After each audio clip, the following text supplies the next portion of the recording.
entity merge out into the world! Hello, everyone. It is I, and you know, what was really interesting was that I was going to say that today was a much more chill, relaxed day because neither of us are feeling 100% today. And then I open it like that. How are you doing? Welcome to the world of tomorrow! Kind of. Anyway, at the moment there don't appear to be viewers, but, you know, there are people who sometimes actually come to watch it over on the YouTube, which I'm going to say right now, thank you much. So, thank you. Let me try that sentence again. Thank you very much for doing so. That actually helps me out a lot. Especially if you're not able to catch it live, which not everyone is, especially given that my schedule can be somewhat on the erratic side. Sorry about that. But I do my best, I promise, to... And also because of the inherent nature of Twitch being what it is. How do you mean? That it still pales in comparison to all the advertising that YouTube gets, despite its best efforts. How do you mean? I mean, people default to watching stuff on YouTube far more than they do Twitch. That's actually not true. I don't know, from my experience anyway. Well, okay. If we're talking about videos, like already recorded videos, a lot of people are far more likely to default to YouTube. I will say that over here on Twitch, however, you are far more likely to find people who are doing the streaming, and streaming is the popular thing right now. This is true, although the existence of VOD channels on YouTube also sort of emphasizes the desire for on-demand media. Yes, but also, I mean, that's just it. Twitch has also adapted to that over the years. You can actually specifically upload or save videos to your channel for people to actually peruse later. Yeah. YouTube just happens to have a lot of networking available to it, which is nice. Yeah.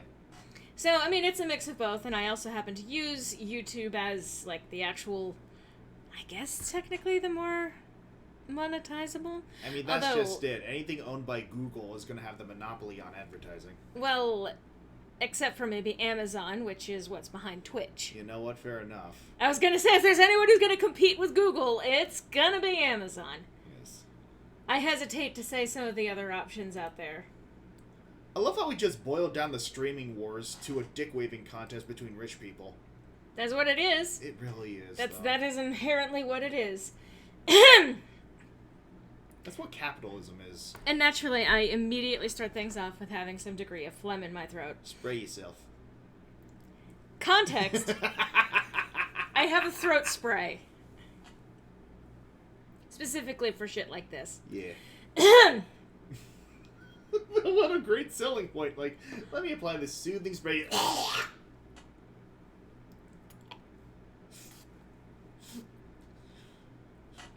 So scrumptious. It's not that soothing. It's actually immediately there's a little bit of a kick to it. I can get the kick from here. Jesus Christ. That woke my olfactories the fuck up. Not helped by the fact that it has like shit like licorice and other types of roots and herbs and all of that stuff. Eye of Newt. Hey, Nicholas. A power washer would give more than a kick. That's true. I should take a power washer to the face. You know, I feel that's more Johnny Knoxville's particular wheelhouse. Okay, but my teeth really could use a deep clean. I mean, so could his, or what's left of him. Well, I don't care. Speaking plainly, I do not, in fact, care about a Knoxville person. God. Anyway, I played this on the server? Yeah, channel, whatever. The Thing. Ages and ages and ages ago, and I had started a new career. I've since played through that, and then I also earlier this year, a couple of months ago, Powerwash Simulator came out with the full game. It finally came out of beta. Including story mode. Well, it already had a story mode. They just released the last few bits of it. Yeah. They released the last few installments, which actually ended up tying the story all together. But there was always a hint of a story. If you've seen other playthroughs of this, you'll have seen, like, the text messages popping up In fact, there's a good chance that you've watched other people playing through this far more than you would have me. Steam Greenlight is kind of weird that way. But it released a handful of these right at release, and you can see that it gets a little weird.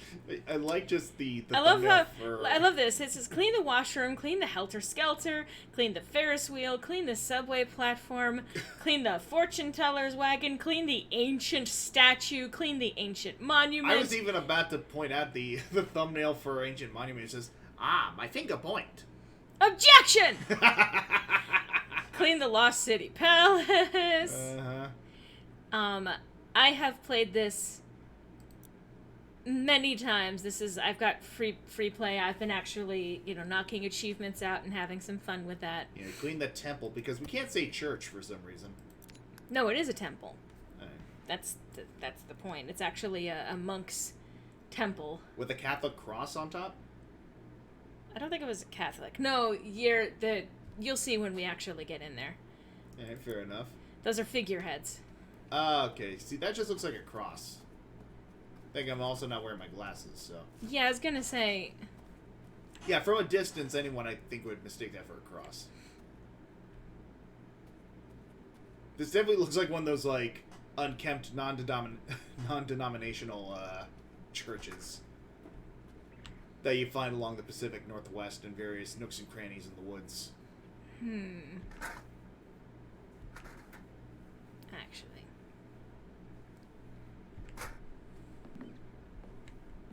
Okay, let us... Can I take it? Well, considering you're 15 feet away from it, I doubt it. I can take it from across the realm if I wished to.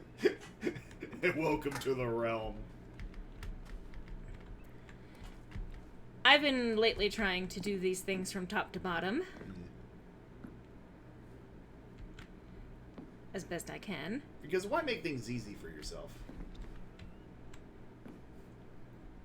This game...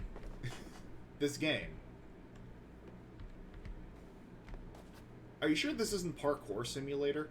Yes. It is, in fact, also that. We didn't ask for your opinion, Garrus. Fucking you. Why can I not select you from here? I'm not on you. I guess they applied a realism patch. No, they didn't. I guarantee that.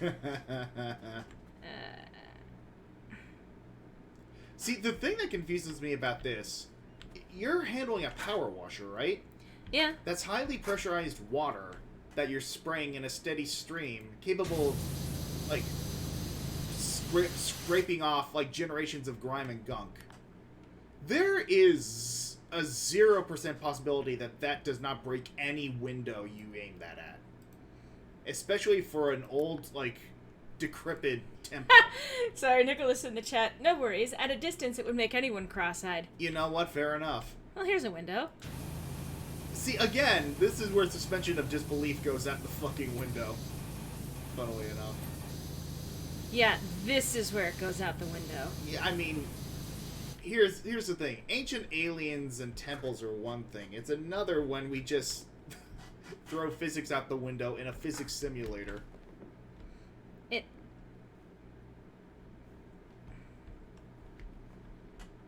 Well. Can I select a ladder, please? I don't know. Thank you. Do you have Inspector Gadget arms? Yes, apparently. Did you see me grab that? I mean, come on now.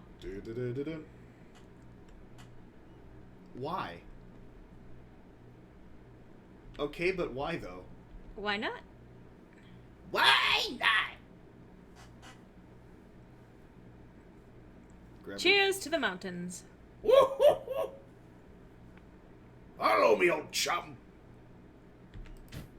Stop looking up his skirt. Oh, it got caught. Damn. I'll be right back. Got dinner going.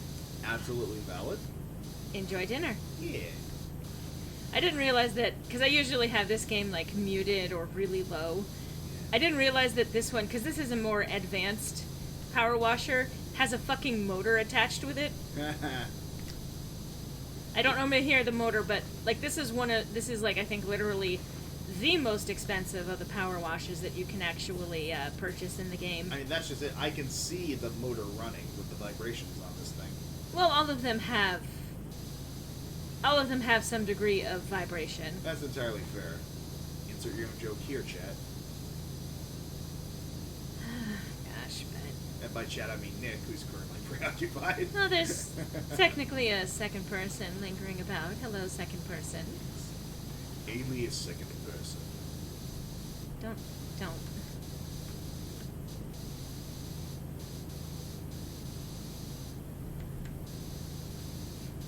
So yes, I have to put myself in precarious positions to try and wash this thing to completion. When I'm cleaning windows. I feel like that's a reference to something. It's just an old fucking song. So, yeah. Which I doubt anyone in the chat will recognize anyway. I keep dating myself, like, more than I need to. You're not even dating yourself. Well, I mean, you're... I'm dating my forefathers. I was gonna say. Because that's just it. Like, I'm one of those weird fucking kids who listen to, like, old-time radio comedy for fun growing up. Like, shit from the 1930s. I mean, we all have our things. You're not going to find necessarily a lot of people who share those interests, but we all have the things that we do take a particular interest in. I know for me there was things like musicals, for example, and even then I haven't kept up with them, but yeah, some of the older musicals way back in the day. Yeah, see, my musical awakening was Little Shop of Horrors. There are worse musical awakenings. True. Like Phantom of the Opera, the movie. Okay, I'm kidding. You're not, though. I am, and I'm not. I'm gonna say this. I personally think that the movie is a travesty and insult to the actual musical, but I say this, it's not the worst musical movie in existence. No, that would be Les Miserables. No, that would be Cats 2019. You know what? Valid. At least, I mean, even Cats, right? Okay? It is what it is, Release right? the butthole cut. No. That was what was released. Come on. Ugh. Again, this is supposed to be our chill day. This is chill for us. Who are you kidding? I'm not. But, yeah, to contextualize, my first ever exposure to Phantom of the Opera was the 2004 movie that I watched at a cousin's house ages and ages ago. And here's the thing. Phantom of the Opera is a good musical. You will hear people contesting that statement, but they are wrong. Well, it depends on which one you're talking about. Well, no, a lot of people actually don't like the Broadway version of it. Which has, of course, I think since actually been altered to fit better with the sequel that was completely... Have they retconned it? I think so. I'd have to actually check. If so, that's hilarious. But, like, for some reason, Weber was very... Pandery? Well, very proud of his work with Love Never Dies, and should not have been. I mean, it does, though. Objectively speaking... It does very much have a mortality rate, as demonstrated in Phantom of the Opera. Well, and I believe also in Love Never Dies, but I haven't actually watched it. I know, I'm judging something without having watched it. Go ahead. I say that to say that, everything that I have seen of it, including some of the music, including some of the stage stuff that's been going on, all of the twists and turns and all of that stuff, I don't think that was the right direction to take the story. And I believe it was actually even adapted from, like, fan fiction of Phantom of the Opera, which... I mean, I wouldn't be surprised given, something 50 Shades. I don't really want to compare those two, especially because 50 Shades is its own whole basket of fuckery. I mean, It really is. Yeah. It's a unique situation, and it has multiple layers to it that are worse than anything that you could possibly apply. There's nothing wrong with fan fiction. There's literally nothing wrong with fan fiction. Even the stuff that people consider to be cringe, there's actually nothing wrong with it. I mean, it depends on the fan fiction. No, it doesn't. And in fact, I really want to stress that fan fiction isn't the problem. The problem is that the writer of said fan fiction manipulated her audience to actually get it officially published and then completely disavowed her connection with them. As in the sense like, yeah, let's get the first book published from fan fiction and, like help pull together, buy it, and help push me up so we can become the bestsellers list, etc., etc. I mean, to be fair, I think a good chunk of the fault also lies with the New York fucking Times. Well, there's a lot of things that went wrong with it, yes, but I'm talking about there's always going to be fuckery when it comes to business. And the problem is that she ended up actually using well, this is awkward. She ended up actually using, like, her audience to manipulate them, to manipulate the numbers and massage them even worse than normal. I love how I just casually grab that from up there. Anyway, it's a betrayal of trust because fan fiction has a particular community that has been behind it since the internet has basically been a thing. Can confirm. There's a community, there's a camaraderie, there's this sense of, like, there have been trials that people who have written fan fiction have had to endure over time.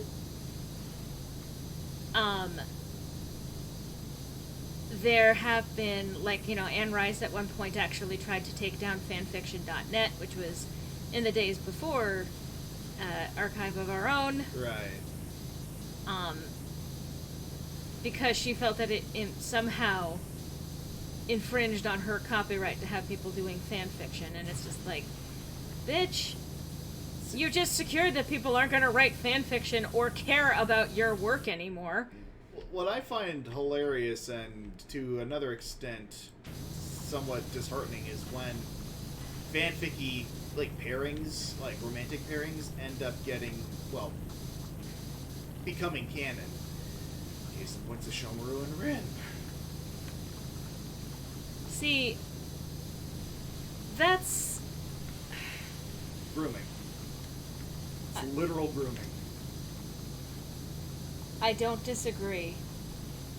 I think that is not something that you blame on fanfiction. No, I don't blame it on fanfiction. I just think it's a sort of disappointing coincidence. So you're saying that fanfiction is in itself disappointing? No, I'm just saying the situation is disappointing. Right, but you brought it up in the first place as a fanfiction-y type of shipping. You have implied immediately that this is something inherent to fan fiction and thus lower quality. That's not remotely what I said. Okay. There's this thing called implication. And there's also saying what I mean. Alright, then what do you mean? Why did you invoke fan fiction while talking about shipping?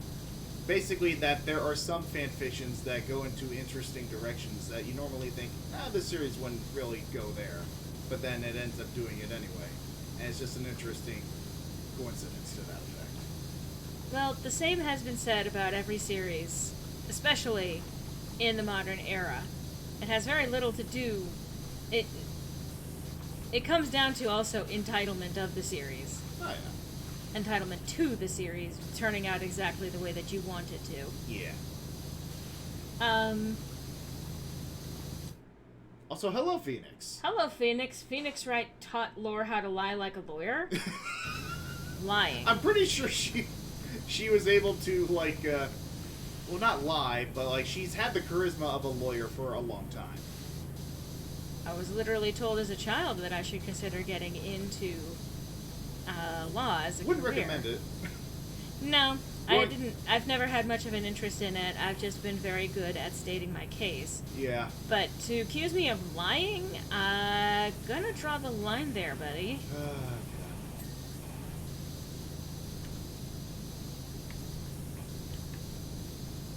Anyway. Yeah. My only point is, there's nothing wrong with fan fiction. The problem is with the actual writing itself. And the way that it got published and the way that it got manipulated into being this big thing. And again, if we weren't so hyper-repressed as a society about any kind of sexuality, especially things that are more on the taboo side of things, this incredibly abuse-stricken story wouldn't have actually made it as far as it did. Since people would know about things like consent and not abusive relationships, which is the only thing that is present in 50 Shades. Like, I'm not even exaggerating, that is the entirety of 50 Shades of Grey. Having read none of it myself, I will take your word for it. Oh, it's bad. Literally everything about it is abusive, completely misrepresents what BDSM is. It's not even, like, the fantasy of it. It's just bad. It's not that good. It's very obvious that the source material was Twilight. I mean, literally, the most I've ever heard of 50 Shades was select readings of it by George Takei and the late... Wow, why am I blanking on his name? How the fuck am I forgetting his name? Iago. Oh, Gilbert Gottfried. Gilbert Gottfried. How the fuck do I forget the name of Gilbert goddamn Gottfried? I mean, it's been a day. It's been a hot minute, but all the same, it's Gilbert goddamn motherfucking Gottfried. It's called a brain fart. Yeah. It's also the weekend, so head empty. That's not why. Don't blame the weekend. Oh, look, I will take any excuse. At least you're admitting that it's an excuse. Listen.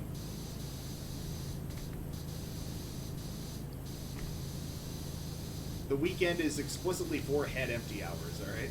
Look at this Catholic imagery. Uh-huh. This cross. I mean, you joke, but Catholicism will appropriate any imagery for their own ends. Who the fuck are you telling? Are you telling the pagan I'm not about Catholicism? Listen, I'm not pretending to tell you something you don't already know. I'm just saying. We tell each other shit we already know all the goddamn time. It's called a conversation. Doesn't sound like a very productive one.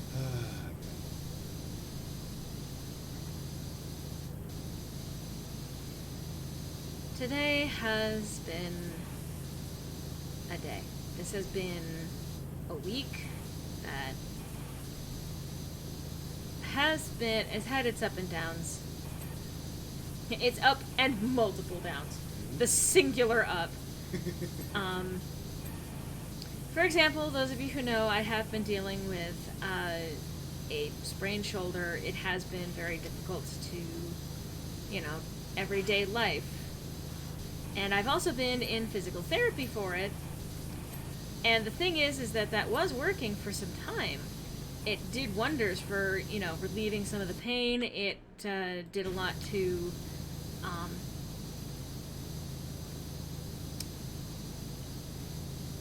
It did a lot to give me back some of my range. It, was very handy. I was very happy with it. That said, I've said this a couple of times in a couple of different places, but short version is, at some point, I think I stopped getting listened to, and a lot of the treatment was not based on things that I was actually pointing out as potential sources for the problem.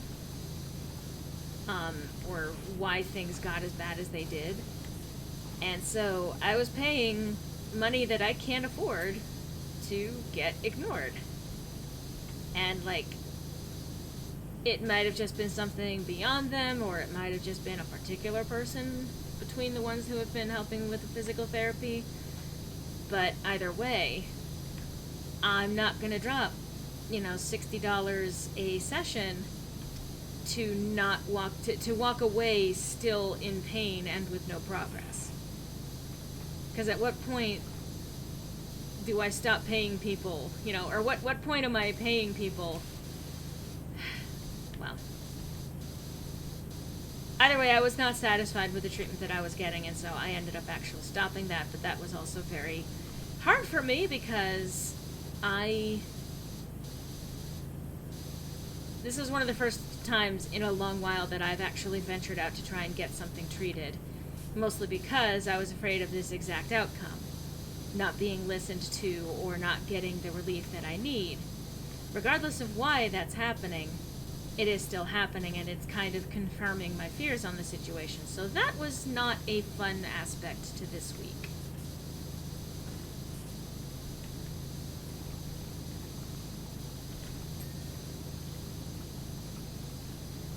That said, I'm going to have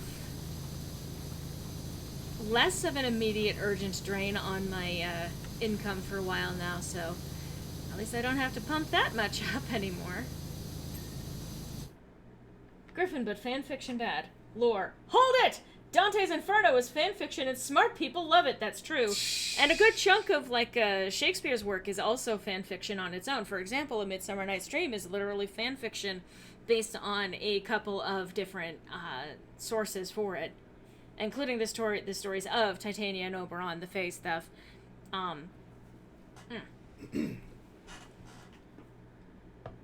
And also the involvement of Hippolyta of the Amazons, etc., etc. Hi, Ragnar! Yeah. Things may not be all right now, but they will be. I'm so sorry to hear all that. Yeah, thank you. To clarify, I never said that fanfiction in and of itself is a bad thing. The implication is that there is lots of room for not so great writing that comes out of those types of environments when completely unregulated. I'm sorry, but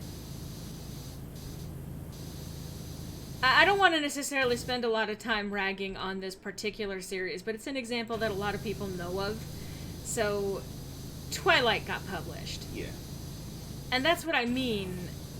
That wasn't in itself like fan fiction. That was original fiction that was written and published. It was self-published, but that doesn't mean that simply because something has made it into actual book form, it doesn't mean that it's been vetted.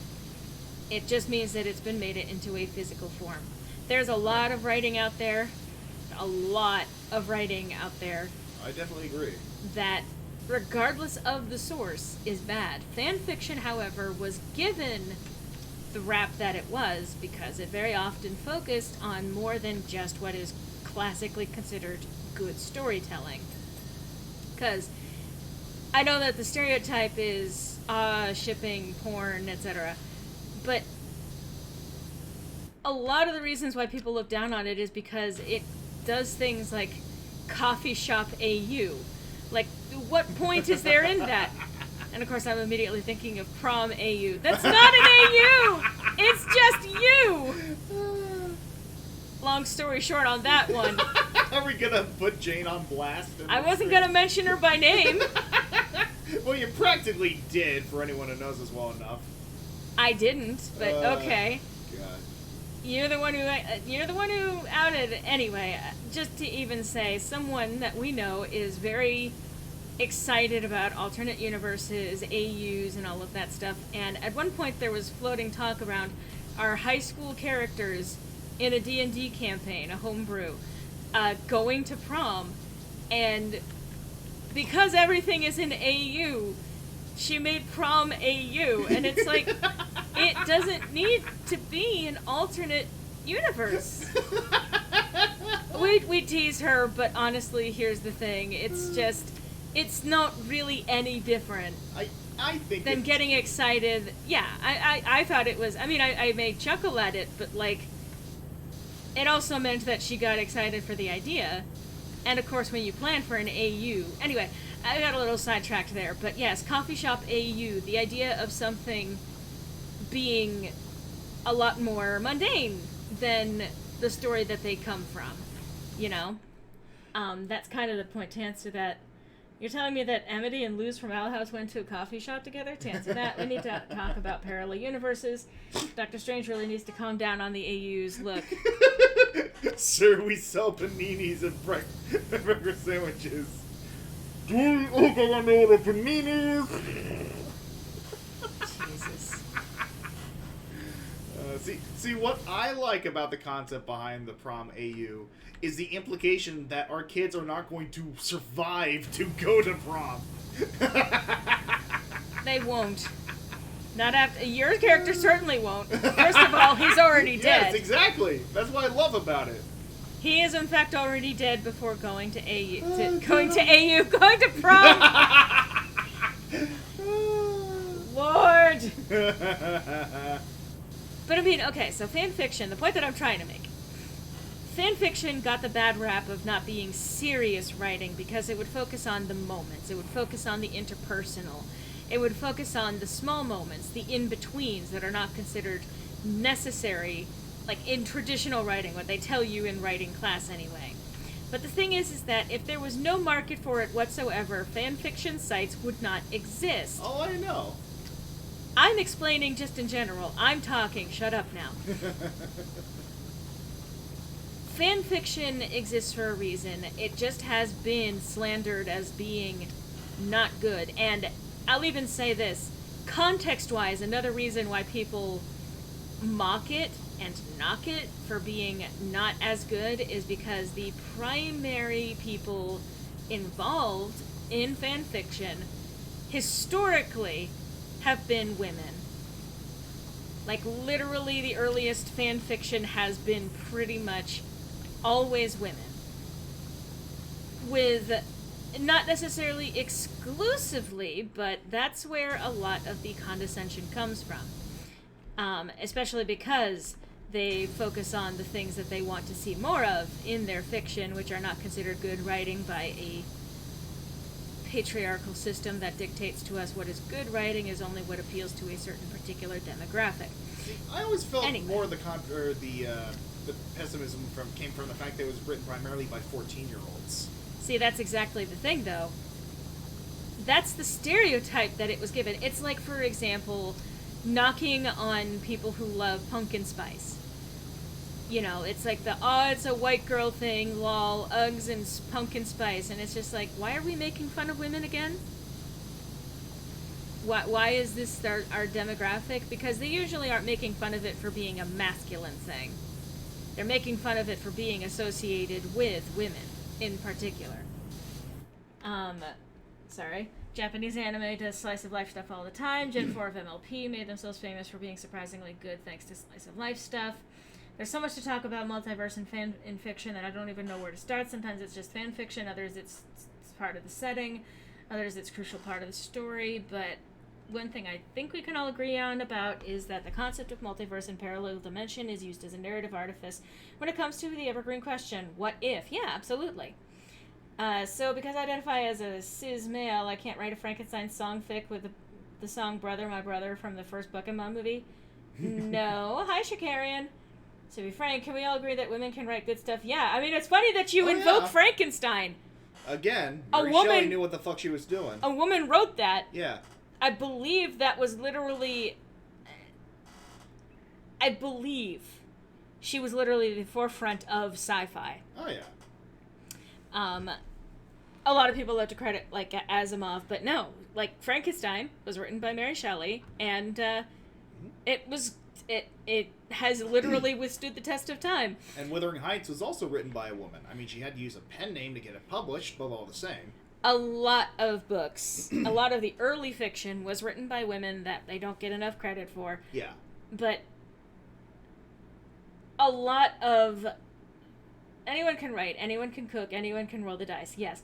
Yeah. Here's the thing, I'm not saying that men can't write fan fiction. That's literally the farthest thing. I'm saying that the reason why there is a particular archetype associated with these things is because, like the 14-year-old girl example that you invoked, the reason why that came into existence is because it's, one, infantilizing women for writing fan fiction. Yes, 14-year-old girls also do get into fan fiction because it's a way of expressing themselves early on before they get into either more serious creative work or just some other kind of hobby. It's a way for them to explore these worlds that they love, and this is true of all ages, but especially for kids, I feel like this is also important. It's important for them to be able to express themselves in these universes without necessarily being inherently judged either by the quality of their writing or by the kind of universes that they're creating. The second that you shame someone for writing fan fiction is when you shut them off from potentially exploring that ability later on in life. And they have to portray it as 14-year-old girls, because when you have older individuals who write fan fiction of any kind, you have to give that more gravity. To some extent, anyway.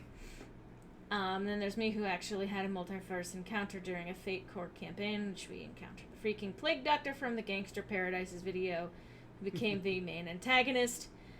That happened.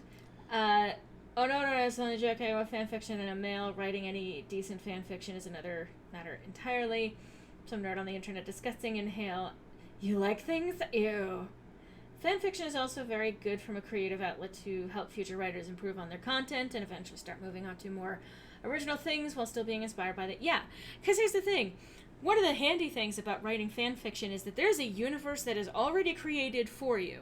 There is something, a setting, characters, all of that.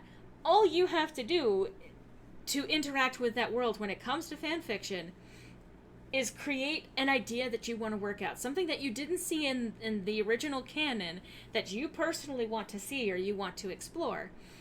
And it ends up being sort of like, I hate to say training wheels, but it ends up being a way to interact with creativity without having to do the entire world building thing first. It's a great way to sort of dip your toes into something without having to do the whole shebang.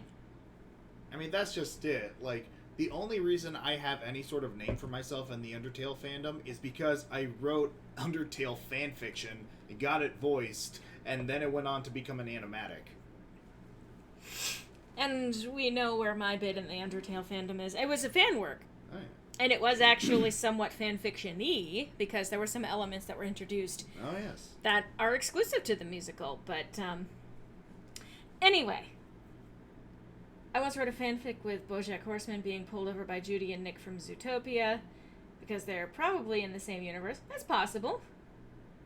It is entirely possible. I get passionate about fan fiction and the quality thereof because there are a lot of people who pour their hearts into fan fiction. There are a lot of people who do fantastic, amazing work with their fan fiction, and it gets dismissed as bad writing. And I hate that, both as a person who loves fan work, who loves seeing people get creative and exploring themselves, and as a writer. Because writing any creative work, there are rubrics to possibly criticize or critique or analyze or dissect or improve on, to analyze something, to score it as quote-unquote good or bad. But creative work is not inherently supposed to be about achieving the pinnacle, but whether or not you enjoy getting involved in it. Oh, yes. We've become such a hyper-fixated world that is obsessed with turning every aspect of our lives into something monetizable. Please subscribe to my Patreon. But the truth is that these things shouldn't have to be monetizable. They shouldn't have to be the best just to put out there onto the internet. And no one should have to deal with harassment or shitty treatment or being judged on the basis of the quality of the creative work that they put out there. It should be put out there because the person loved it and someone else will probably also love it. We have become obsessed with the idea of being better than someone else at something, instead of just, hey, look, 2 cakes! Like I said, I'm very passionate about this, and I am actually legitimately pissed off that it is at the point where fanfiction is treated like the gross cousin in the basement when it comes to writing.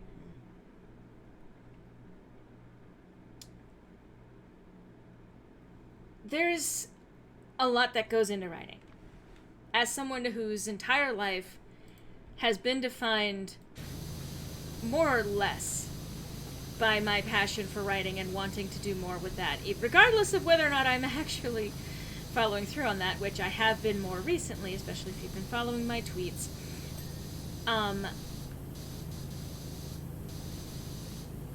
Wordsmithing has been my life, and it pisses me off to see so many people willing to shut down people doing creative work in any capacity that is not heralded as acceptable by the mainstream. It is infuriating, because it then creates people who are so deeply insecure with their creative work that they don't ever actually explore it, and as a result of that, we end up losing potential artists in the future. We end up losing that person becoming a better artist, or even just continuing to make shit. Why should they try if they're not the best? And that's why we get so many people with some kind of insecurity about whether or not anything that they make is actually of quote-unquote publishable quality. There's no reason to call a piece of media bad unless there's a very good reason to call it such. Soapbox lore is second best lore, happy lore is best lore. Well, unfortunately, one of those exists. And you can tell which one exists based on this conversation. And the fact that you're covered in soap right now. Well, I'm not. I'm filthy. Well, soap and salt, but they go hand in hand with one another. But you know. I wanted to be the very best like no one ever was. I didn't intend for that voice crack, but it worked. I mean...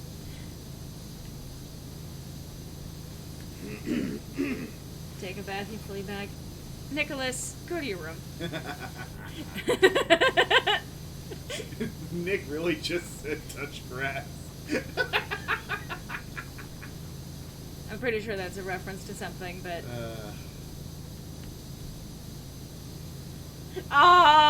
Isn't it? Sorry, that didn't come out right because I was laughing. Yeah, that's exactly what Nick sounds like. She's speaking in tongues now. Now, if I wanted to speak in tongues, I could do that. Yeah. I just don't, because it scares people when people talk weird. Can you please jump? No, jump, jump, jump. The fuck is wrong?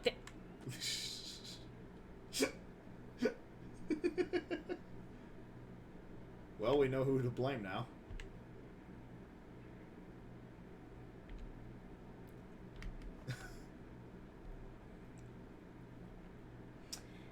That's mood, really, and I know the feeling to have the sense that you're not doing it enough when you compare your works with those made by others who you actually think are pretty great.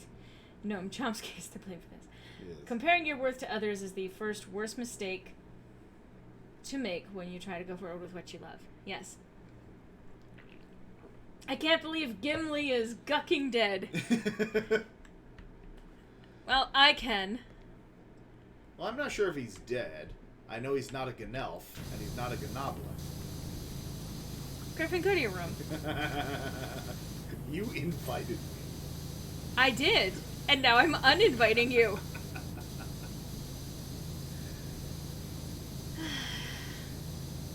Rest in Gimli, he's been gnomed. I gotta say, this particular level is going pretty quickly, pretty much exclusively because of the power washer I'm using. I say this is going quickly to emphasize exactly how long it takes to do these levels. Oh, yeah. Griffin, welcome to the Grounded Club.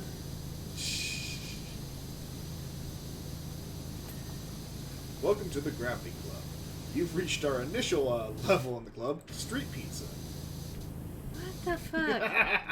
Shut. Those are my favorite moments when I just leave like,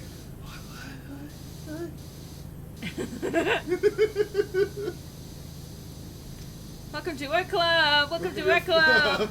Welcome, Griffin. Welcome, Griffin. Welcome, Griffin. Welcome, Griffin. Welcome pizza. Welcome pizza. Welcome pizza. Get. Hey, you, get off of my stream.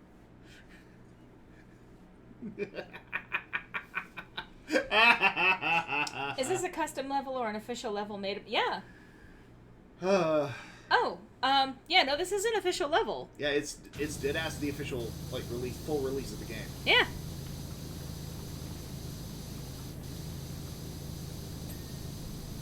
Okay, I guess Okay, I guess I'm done.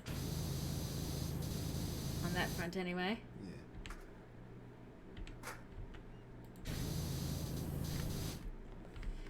Alright, let's get the top of this.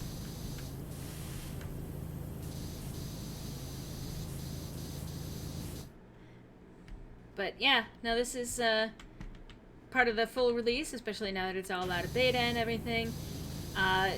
There's a whole plot line involved in it. I was very surprised by the plot, but it actually tied a lot of the elements brought out in the original beta to a close. I do wonder if, for example, Markiplier is ever going to actually get to the... I wasn't even aiming over there! The actual plot stuff, because he's one of the people who's rather infamous for playing the game.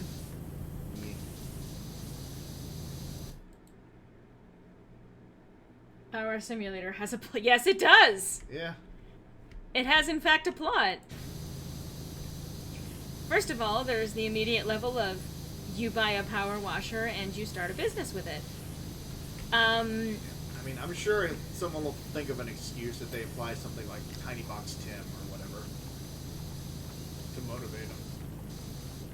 Well, he's taken so far to including some of his friends on Powerwash Simulator as like a podcasty thing where they just talk while they clean stuff.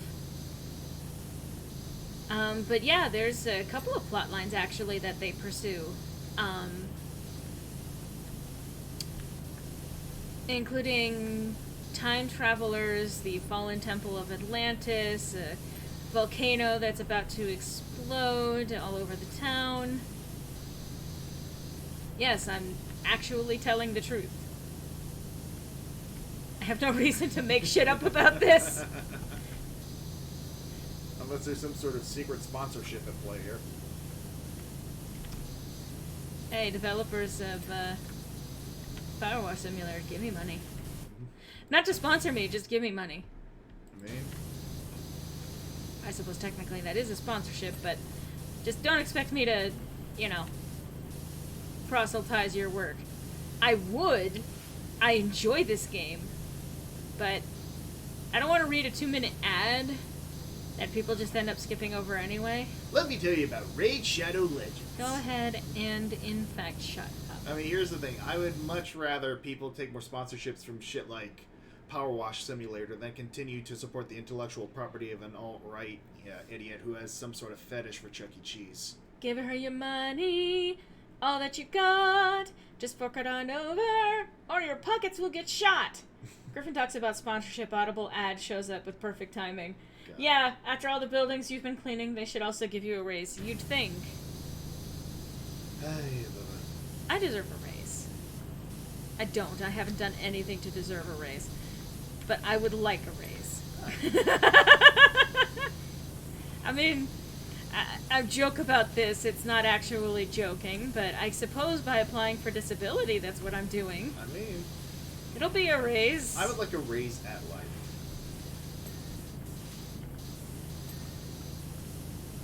I'll be like, support the worker, give me your money. Yay.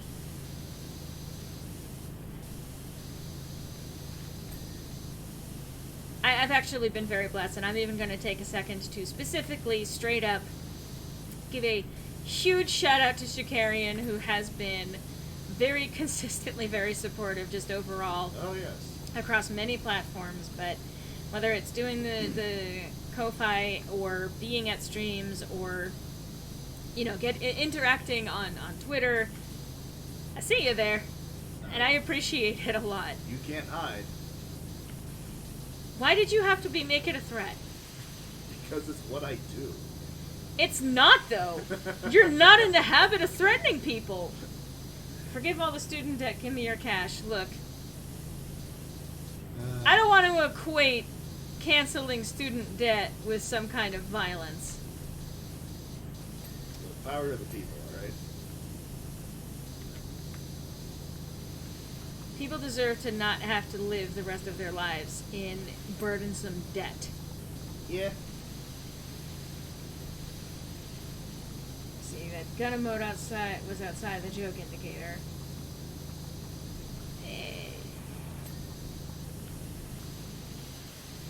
No worries. I mean, that's just it. Like, I could be mistaken, but I read something recently that depending on what university you've gone to, you can apply to have your debt forgiven due to a recent policy that was put out. Again, I would have to look up the actual post about it. Fully forgiven? I believe so. I was going to say, recently there was a law put through. There was an action put through to forgive $10,000 to $20,000, depending on whether or not you actually got a Pell Grant. But that's not dependent on university. That's just, in general, you will qualify to have $10,000 of your student debt forgiven. That may be what I'm thinking of, because I thought there was something like a list of universities that were doing this, but again, I have to double check. I think there's a list of universities related to creative work, but or related to, like, I think there's a specific... I think I saw what you're talking about, is what I'm trying to say. Yeah, the thing on Tumblr, right? Yeah, I haven't checked Tumblr in a while, but I think I saw it coming up on... Yeah, again, take what I'm saying with a heavy grain of salt. Let me specify that. But, no, all universities are covered under the new debt debt forgiveness thing. I would love to apply for that. When I went to the website to actually try and register, it errored out in the middle of actually trying to make my account, which means I can't actually access my account, but I also can't create a new one because they limit it to, understandably, one person per social security number. And so, for now, I've kind of stepped away from trying. Because here's the thing, I've also not made enough money for them to be able to pursue me illegally. They don't have any way to try and get money out of me because I don't make any money that they can take to pay off a loan, which means that I believe I have actually left the statute of limitations. That said, I would love to actually take care of it.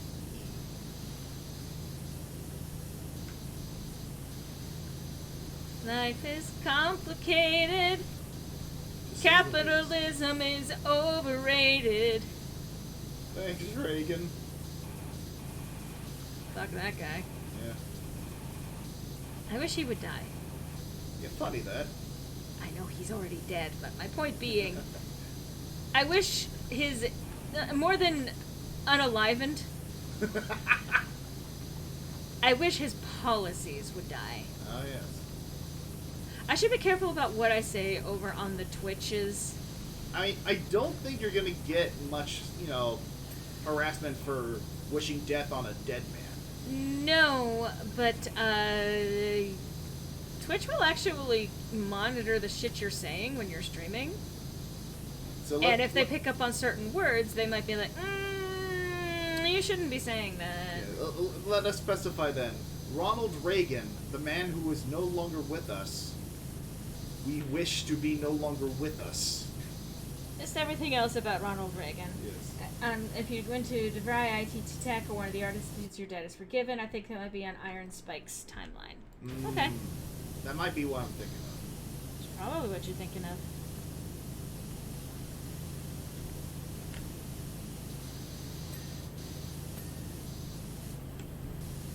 I am 62% clean. We're waiting on that magic number, folks. Count on you guys to call it out in the chat. I mean, I can also watch.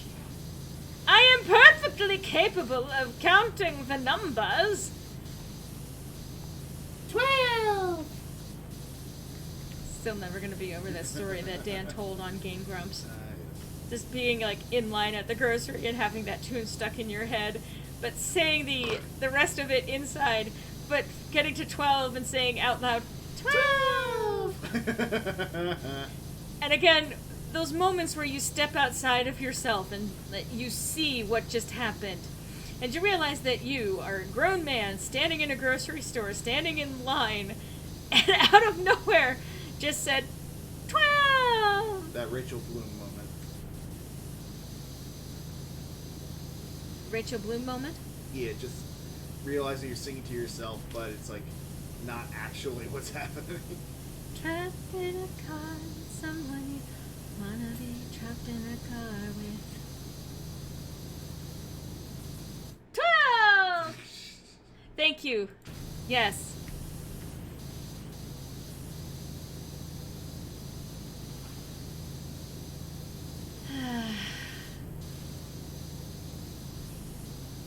I'm looking forward. I was gonna say to this weekend. We're in the weekend. Shut up, mate. I am looking forward to tomorrow because we are reconvening for some D&D. Oh, yeah. I will say it's been funny. Our last session, we had something of like a, I don't know what you would call it, a downtime mini game kind of thing. A time skip. Time skip, among other things. Well, no, it was a mini game of sorts. We had to roll for shit. Where time passed, we were given the opportunity to work on some skills. We were even given the opportunity to develop a new feat, which pretty much everyone took. Sir! Hey, surprise guest. Hey! Say hello to Sir Pounce, everyone. Sir Pounce. Sir Pounce! No! Immediate chaos! Oh, you want me to hydrate? I'll do that. I have water. There we go. Sir, this is not welcome. You say that, but look at the chat. I suppose. What are you doing? Multiple people saying hi to him now. This month, Sir Pounce was taking over the streams. Sir Pounce. The mascot.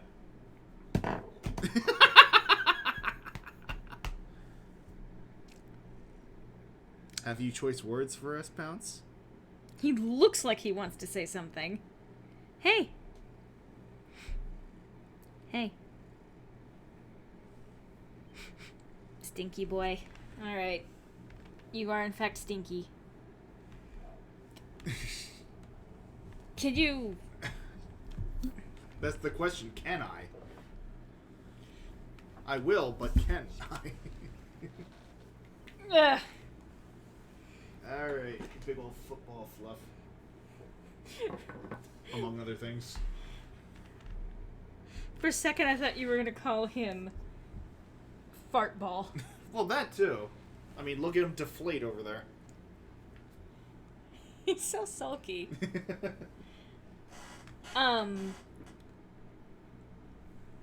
What was I talking about? Some bullshit.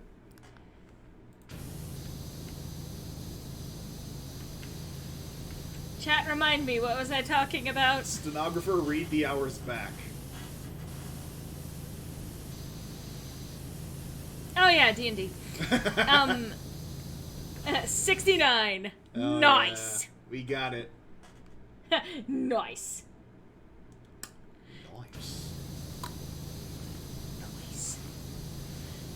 Nice. But part of it was that, so, recently we had a hag that was on our side actually basically die and then come back and be like, we should create more magical items that protect people from dying. And they were working on that, and apparently in the process they had a whole bunch of other magical items that they were just... I feel like, we had some errors along the way of trying to make something like what we wanted to make. I feel like it was just them rooting around in their basement and like, yeah, we could probably pawn this off on them. Yeah. Because there were a host of things that are... Well, it's hag magic, so it's useful, but in an unexpected way kind of thing. Like the possessed fucking doll you got? Well, no, that was not from the grab bag machine. That was because Ophelia got a talking doll and decided to trade that for potions, basically. Because we are sorely in need of healing stuff at this point, given how often we keep dying. Yeah. And then she traded that in and ended up getting something called a living doll in return later, because the hags did experiments on the talking doll. Created a living doll. Now here's the thing, it's typically supposed to be an evil spirit that gets stuck in that thing, but I was encouraged to roll, and based on the roll, I ended up getting a good spirit in the living doll. So, she now has a living doll that looks like a doll that can do some spying and other minor work that she needs it to do, and it makes sense that the rich girl has literally an inanimate servant. It makes sense that the rich girl has literally all the things in this campaign. She doesn't. Other people got things. She has the monopoly on spells. Yes! And that's intentional! I made it this way, and the DM let me. You have more spells than the wizard. Yes. Any of the wizards combined. Okay. Allow me to fucking explain. Because you're gonna be a judgy little fucking asshole just because you don't know how to build a character doesn't mean that I have to be shy about these. Okay. Oh, God. I start to act like Chucky the doll. It won't. Like I said, good spirit in it. Anyway, so Ophelia is a multi-classed character. She is 2 levels of wizard, 4 levels of warlock, and whatever rest to add up to 14 sorcerer. I think that's 8. Yeah, 8. 8 levels in sorcerer. The reason why she has so many spells is because the DM has let me have her copy cantrips. Well, partly because the warlock kind that she got was Book of the Tome. Or Book of the Tome. Pact of the Tome. Book of the Tome, Jesus Christ. Presumably. The Book of Book. Which gives you inherently 3 additional cantrips, and she has since been adding more cantrips to this thing, especially as she took multiple levels in other classes.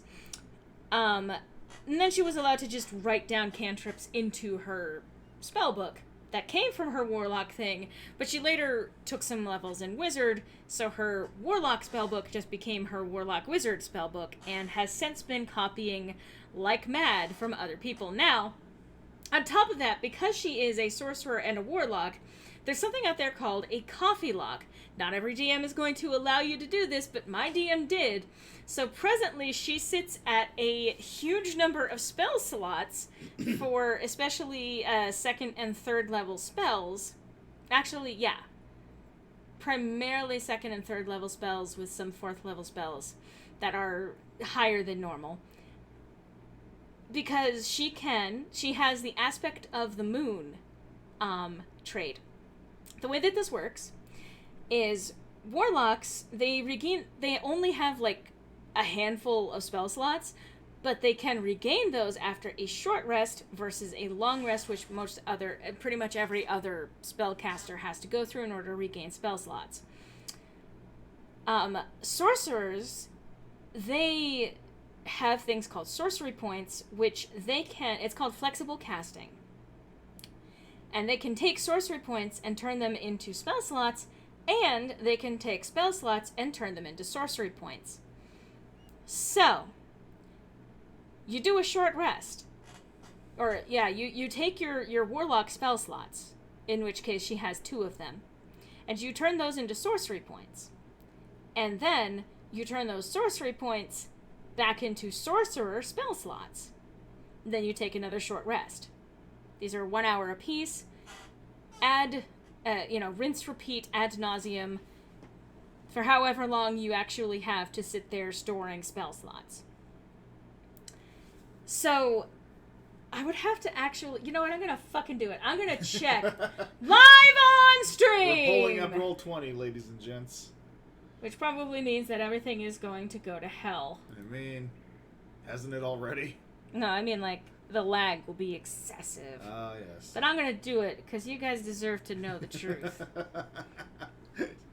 I don't think they can handle the truth. You can't handle the truth, Ruth. We're going in hard. Strap in. Hang on to your diapers, babies. We're going the fuck in. So let me check. Ophelia Price, give me your character sheet. Yeah, let's pull up the encyclopedia. But it is, though. It really do be. And it's macabrely hilarious. Okay. Presently, she is sitting at... Okay. 9 first-level spell slots, 13 second-level spell slots, 9 third-level spell slots, 3 fourth-level spell slots, and 2 fifth-level spell slots. Now, the spells that she has available... We're going for some chop in the eye, 5x5. What if I could handle the truth, Jack Nicholson? So, cantrips. Firebolt, Lightning Lure, Shocking Grasp, Minor Illusion, Shape Water, Eldritch Blast, because of course, Magic Stone, Sword Burst, Thaumaturgy, Toll the Dead, Vicious Mockery, again related to her Warlock, to be able to take a Bard-exclusive cantrip, Mending, Booming Blade, Green Flame Blade, Chill Touch, Dancing Lights, Mage Hand, Acid Splash, Poison Spray, Ray of Frost. First level spells. You may want to get some popcorn, guys. We're going to be here a while. Charm Person, Magic Missile, Hex, Find Familiar, she has a familiar, Tensor's Floating Disc, Tasha's Hideous Laughter, Chromatic Orb, Ice Knife, Expeditious Retreat, Long Strider, Shield, Featherfall, Alarm, Sleep, Ray of Sickness, Grease, Cause Fear. Ophelia could say the fuck word and hurt your feelings literally. Yep. Mm-hmm. Second level. Suggestion, Hellish Rebuke, Unseen Servant, Id Insinuation, Phantasmal Force, Invisibility, Alter Self, Scorching Ray, and once a day she can do Zone of Truth, and once a day she can do Misty Step. Those are related to feats that she's taken. Third level spells. Lightning Bolt, Psionic Blast, Fireball, Hypnotic Pattern, Counterspell, Thunderstep. Funny story with the Counterspell, by the way. Uh-huh. That was something that one of the NPCs had distributed to other NPCs as a means to test the party with something. But one of the party members ended up actually intercepting the spell so that anyone who, basically any of the wizards, could write down the spell. So now she has Counterspell. Mm-hmm. Fourth level, she's got Dimension Door and Polymorph. And fifth level, she doesn't actually have... There's a homebrew spell in there, but that's utility for one particular thing. She also has a 6th level spell that she can do once a day, which is Chain fucking Lightning. You guys ever wonder what min-maxing looks like? Here it is in human form. Literally, yeah. But here's the thing. It's also in character for her to be a min-maxer, but, that's not even... Look, I've only just described how many spells she has. I haven't gotten into the actual min-maxing, okay? You wanna fucking go? You wanna fucking start? You're not helping my point. I will fucking tell you what Ophelia can fucking do right now. Okay, so the multi-classing thing. She's got the Coffee Lock, which gives her all of these spell slots. She's got the Wizard, which allows her to transcribe a whole bunch of spells into her spell book, as well as giving her Arcane Recovery, and, because she has 2 levels in Wizard, she has taken the class Blade Singing. So the college, I think, or college, school, whatever it's fucking called. She's Blade Singing Wizard, which means that she can activate the Blade Song, which allows her to move faster. It increases her AC by adding her Intelligence modifier, which is presently +4, so she gets bumped up to 18 AC, which, if she casts Shield upon being attacked, bumps that up to 23. Her her speed... So she's also been given a transmuter stone from her boyfriend, which means that her base speed with that is already bumped up to 40. She can activate Blade Song and bump that up to base speed 50. She can also cast Long Strider, which would bring that up to 60, plus she has a Feather of Bravado, which gives her an additional 5 feet of movement. Without dashing, she can move... What is that total? 55? I lost track. 55, honestly. 65. It's up there. And then she also has Expeditious Retreat, which means that she could dash in a turn for 120 plus an additional 60-something and put herself over 180 feet of movement in a single turn if she so fucking desired. The point here being, she started off in this campaign being in the 1% narratively, and now it's gotten to that point mechanically. So that's one thing that she can do.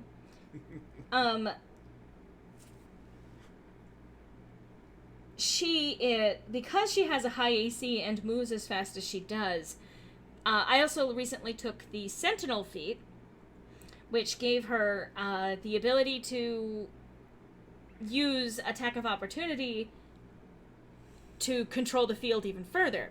So now she can be in the field, she can act as a tank, she can draw fire towards herself, and as a result of that, people get to her. If they try to attack someone else, she can attack them. Mm-hmm. And if she does land her attack, they can't move. So basically, she's a party in and of herself. She's a tank. She also has DPS qualities. I'm very proud of her. She also has wings that allow her to fly at 60 feet of movement. She kills demons and doesn't afraid of anything. She has a ring of mind shielding, which means that even if she did manage to actually die, she won't die. She'll just go into her fucking ring. She just got, and I have to put this in, she just got a, I'll just say for simplicity's sake, she got a sword that is linked to her in such a way that she can throw her sword, and it'll come back to her, as long as she hits her target. So now she can even take her sword, which she uses with blade singing, to throw it and give herself more range for her attack, and automatically recover it. And the funny thing is that part of the requirements on that is, if you miss, it disappears, but it'll reappear at the start of the next fight. That said, she could turn to any one of the party members and be like, hey, let's start a fight. And get her shit back. Yeah. Just going through her inventory now. God. See, she's got a Filter of Love. She's got 2 regular healing potions, 4 greater healing potions, and 1 superior healing potion. She has a potion of poison. She's got a couple of vials of holy water. She's got a couple of potions of water breathing. She has 1 homebrew potion that, it's called the Past Potion. It allows you to view a point in history. Daphne's Potion of Resurrection and Potion of Dissonant Whispers. So, because she got Rakshasa E-Core and she gave it to the hags. Yeah. And so now she can basically cast, Dissonant Whispers. Yeah. Hang on, I need to take a sip. Ophelia, omae wa mo shinderu. Money! You're not even wrong, Phoenix. She has essentially become the main character at this point. No. She has, however, become teleports behind you. Let's see. The Living Doll. The Fate Script on the Rapier, and... the Lyre of Building! She just got that! So the Lyre of Building, apparently will rebuild construction or build new things when it's played. So naturally she took it. She also has a couple of sets of Sending Stones, which I need to pick colors for the other ones, don't I? Probably. They made more. Transmuter Stone. She also has a spell of Gate on a scroll. She has an interesting whistle, which I'm pretty sure is what summons undead. Ophelia would be lying if she said it's nothing personnel, because we all know it is. Yes, it is personnel. She sees everyone as personnel. Oh yeah, and she has magic candy. I mean, you said it, not me. She sees everyone as personnel. Yes, she does. She's gotten better, but let's see. 5 Starry Night candies gives you dark vision for an hour. 1 Hexacomb, which casts Hex at 3rd level as a bonus action after you eat it. She also has something called Conversation Hearts, which allows her to speak different languages. And she's got Elvish, Draconic, and Dwarvish. So she can speak those 3 languages as necessary. Oh yeah! So there was the time that they went into a rich, affluent city. And she used, I think it was even suggestion, to get someone to give her money.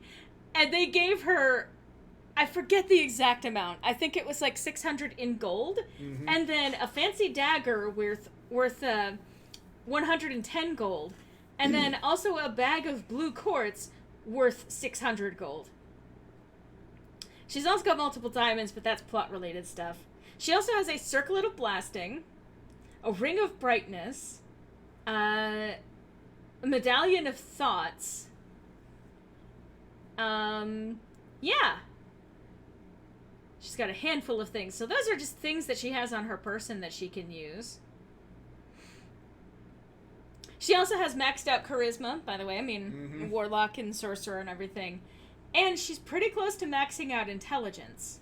Actually, because she read a book, her max intelligence can actually be up to 22 because it brought it up by 2 additional points. So if she continued to pour points into that, she could actually have a 22 intelligence. Yes, this is min-maxing, sort of. But ain't no sort of about it. Some of it I planned, other parts of it I did not. But right now, she started out as actually pretty squishy. And there have been a lot of times when her shit has not paid off very well. But now, the last couple of major encounters that we've had, while Owen has been dying, throwing death saving throws, Ophelia has taken no damage. She's basically done the boss fights herself at this point. No. You guys are doing most of the work in those boss fights, too. Except this last one where she chain lightninged the guy into actually committing suicide. Oh my god, I need to not say these words on Twitch.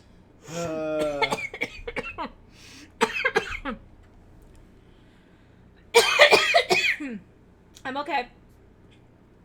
Sweat. Jesus Christ, now saliva.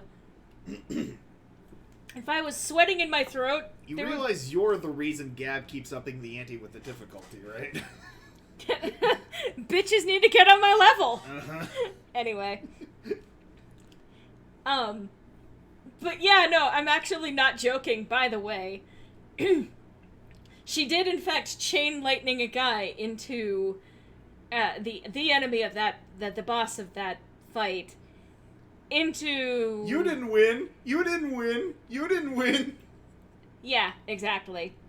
Especially worse, she chain lightninged him, and so he tried to curse her, but as a result of literally the power of friendship, there was a number of stat boosts that she had on her. Yeah. That she was able to draw on to be able to actually not get cursed. That pissed him off enough to break a staff that causes a massive explosion. And that nearly killed, actually did in fact kill, half of the people on the field. Most of which were NPCs. A good chunk of which were romantic interests for members of the party. It was a moment. And that included Ophelia's boyfriend. She's very upset. Actually, she's like exclusive. Now that she has trauma about that, she is now no longer allowing her technically more powerful or higher level boyfriend from even joining them on the field anymore. Which is gonna suck, but... I mean, considering how broken Ophelia is, it's not even gonna matter. it's gonna matter to her. She's gonna miss her boyfriend. She is very sad about that. Nuh-uh, I have a force shield. No, you're cheating. Nuh-uh, I do still have a force shield. Basically, playground arguing. It's really what it's come down to. Hey! No, I mean, if you're talking about what Ophelia is capable of, it's not playground arguing, it's calculated. Uh-huh. She knows what she's doing. Oh, yes. And that's the thing. It's in character for her. You know, you made the remark of her starting out as, like, the 1% financially in the city, and yeah, that was true. But she was partially based on Byakuya from Danganronpa. Oh, yes. And so, Byakuya would absolutely be a min-maxer. Oh, yeah. She would have been the same. The first thing that she did on learning that magic was real was immediately start trying to educate herself on the status of magic, how it worked, and all of that. Which also pissed off Owen, because he wanted to have the monopoly on knowing about magic. Considering he has literally nothing else. Well, now he has a boyfriend. So he's got something. Oh, yeah. He was also dead. But... A little gristle, Owen. Have that.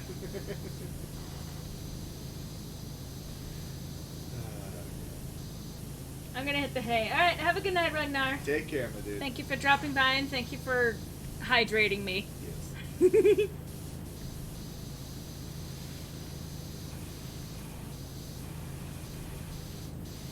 I mean, we've talked about this campaign several times. Oh, yeah. On the air. Because it's literally what has revived my love of tabletop. Same. I could talk about what we did this last weekend, which was my campaign that I'm running, Starburst. You guys have probably, quite possibly anyway, seen the early episodes of that. Except the actual prom AU. Well, no. High school AU. Yes.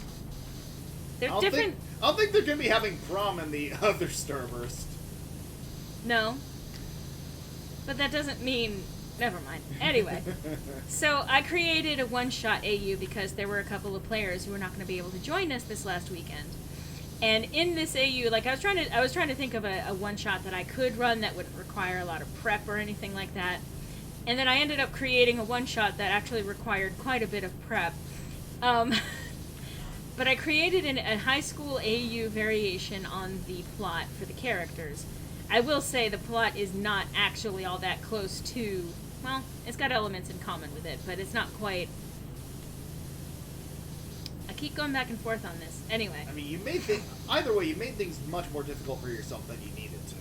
I did, but the result was a fun time with characters that actually got to be a little bit different compared with how they are in the actual canon campaign right now. Oh, yeah. It was fun to see those changes in the dynamics. Oh, yeah.